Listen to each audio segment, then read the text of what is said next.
I tried to unalive my boyfriend and now he's ghosting me. My amazing, beautiful boyfriend had decided to treat me to dinner since we'd both had long weeks. He was making me laugh and we were talking and having a really good time. After we were done we left, and we were about halfway home when I asked him if we could stop and get some dessert. He said something like haha, didn't we just eat? And keeps driving. My stupid, selfish self pushes it and says come on, please. I want something sweet.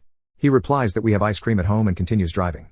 After that I kept on pushing it and pushing it and pushing it, and while he's being way more patient with me than I deserve, he's firm and says no. I give up, but then I see a fast food restaurant up the road and jokingly pull the wheel to go into the parking lot. Apparently I pulled harder than I thought because we actually ended up swerving, and hit another car lightly. To make things worse, he just bought this car. The driver motions for us to pull into the parking lot, and when we do he and my boyfriend get out, and the driver starts cussing him out and saying horrible things to him. Even though there wasn't any damage to both the cars, the bumper has the littlest little dent on it, and the other car had no damage. They didn't even exchange any information. While he's being yelled at, I don't get out of the car and let him be punished for something I did.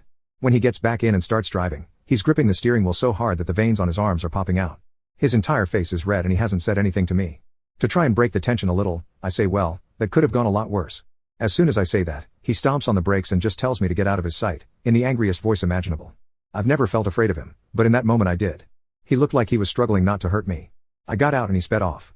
It was starting to get dark and I was in a stretch of woods. It took almost an hour for me to walk home, but when I got there him and all his stuff was gone. I feel so horrible. I can't even apologize to him because he hasn't been responding to my calls and texts. We've had fights before about my childish quirks when they go a little bit too far, and now I don't have a boyfriend anymore because of it.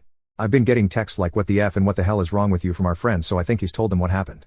It seems like everybody's mad at me. Is there any way to fix this? How can I apologize to them when all our friends are siding with him?